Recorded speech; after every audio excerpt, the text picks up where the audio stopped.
wealth is mirrored by another political dynasty of the developing world, the Sharifs of Pakistan. The Prime Minister of Pakistan has been disqualified from office. The court also disqualified the country's finance minister, Ishaq Dar. This verdict was unanimous. All the 5 judges declared that Prime Minister Nawaz Sharif is not an honest and sagacious person, and hence he should be disqualified. Nawaz Sharif is the 3 times elected Prime Minister of Pakistan. During his premiership in the 90s, Nawaz Sharif privatized many state-owned industries.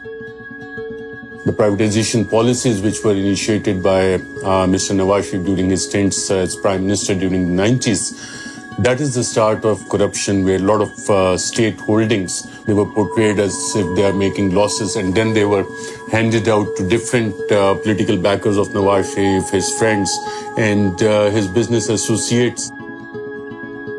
The government of Nawaz Sharif then passed a law that the tax authorities in Pakistan could not question the origin of money that entered Pakistan from abroad. One thing which we need to remember, and this is very, very important. When you're in the power, you can make laws according to your will. You can actually manipulate the system. You can bribe the people. You can get cuts from wherever you want. And this is what the Sharifs has been doing. And this is what they've been accused over the years. It's a close-knit family affair. In the case of Hudaybiyah paper mill, once you look at the directors and shareholders, it's only the entire Sharif family, the immediate blood relations, and a few cousins who are also mentioned as directors. To look at the shareholding of Ramzan Sugar Mill, that gives you an idea that it is run by Chief Executive Officer Mr. Hamza Shehbaz Sharif. Shehbaz Sharif is a younger brother of Nawaz Sharif. He was the leader of the Punjab Assembly while his brother was Prime Minister. He is accused of laundering tens of millions of dollars through the Ramzan Sugar Mill, a company owned by the Sharif family. Accounts were opened in the name of these low-level, low-wage employees who do not come into the tax net. Money used to be deposited in those accounts, and finally they used to land in the accounts of either Mr. Hamza Shehbaz Sharif, Mr. Sulaiman Shehbaz Sharif, or Mr. Shehbaz Sharif himself. In fact, these files which you see here, it gives the names, it gives the banking documents, the challans, everything which is mentioned in these, all the banking record, the names of the low-wage employees. Here is one example. You look at it. Mr. Masroor Anwar, he is depositing this in the name of Mr. Shehbaz Sharif. This is 1.6 million rupees. This was deposited in Habib Bank of Pakistan on 27th April 2017 when Shehbaz Sharif was the Chief Minister.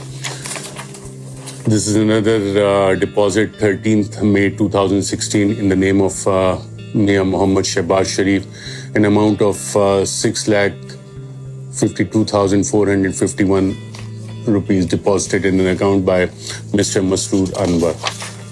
1 crore and 90 lakh rupees being deposited in the account of Mr. Shehbaz Sharif by Masroor Anwar. Now, you might ask, who is Masroor Anwar?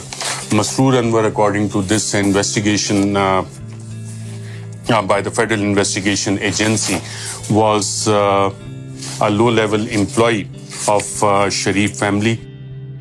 Your own family member is the finance minister and your other brother is the prime minister. So then entire banking chain was there to facilitate them. And I was talking to one of the sources in the investigation because once they investigated the bankers as to how it was happening under their nose and why they didn't stop all these activities, they said that people used to come with gunmen into the banks. And one of the female investigators said she was crying a banking official that what we could have done. The bank managers, they used to get a call from top executives in the bank. The banks themselves were part of this nexus of covering up the corruption of the Sharif family. The so-called Panama Papers contain allegations of money laundering and tax evasion, involving world leaders and where some of them are accused of hiding their money in many cases in an effort to avoid taxes. It was a surprise for the people in Pakistan because it came out internationally. It had much more credibility because previously over the years, the Sharif family had been using the news that all these allegations against them are politically motivated. Sharif's 3 children are named in the Panama Papers. His family owns properties in London through offshore accounts. Sharif's daughter denies owning the London properties. Documents from her allegedly date back to 2006 and show she is a trustee of the properties, not an owner. But those documents are written in a font called Calibri, which was not commercially available until 2007.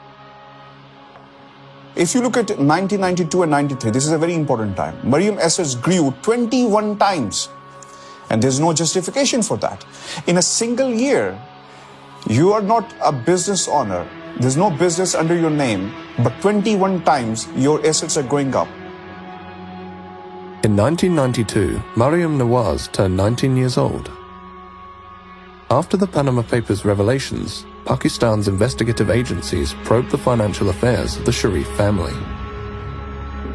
The joint investigation team basically found out that Mr. Nawaz Sharif could not justify the assets he had made from known sources of income. That was one of the main charges. The matter was sent for criminal prosecution. In criminal prosecution, there was a trial which went on for almost a year. And in that trial, not even a single answer came from Mr. Sharif about the origin of his wealth or the explanation of those 4 Avonfield flats in London. Where is the money trail? That they have never been able to prove. The Sharif family is believed to be one of the wealthiest in Pakistan, but the origin of their wealth remains a mystery. The flat that you're living in at the moment in Mayfair was actually named in the Pakistani paper, The News, last year as one of 4 which was illegally bought by your father through various Swiss and offshore companies. Why don't people who are actually blaming us for that go to the courts and prove it? But do you know who owns the flat that you're living in? Well, that is not the question right now. Why not? But it's the question I'm asking you. Do you know who owns the flat? Well, it's on a rent. I'm renting on a rent basis, which comes from every quarter from Pakistan. You're renting it personally, or the money comes from Pakistan? The money comes from Pakistan. I'm just like any other student living with his parents. I doesn't necessarily has to know about what the facts and who owns the flat and who pays for the rents and who pays for my living. The family deserve all this. It is not my fault that I was born in a rich family, in a wealthy family. My grandfather earned that with a hard work, sheer hard work. When you ask them that where you got this money from, they will start telling you the story of their late grandfather. At the time of independence, we came from India, we have businesses. Seriously speaking, there's no business in the world which has no money trail. If you look at their tax filings, it doesn't come out as a big industrial family. The Sharifs never featured in that rich families of Pakistan. But now if you make a list of the richest families in Pakistan, then definitely Sharifs would feature in the top 10, maybe in the top 5, because exact amount of their holdings as to how much is hidden in Luxembourg, in UK, in UAE, in Saudi Arabia, what is in different bank accounts in the United States, that is not known. Whether it is $4 billion or $5 billion, that is not known.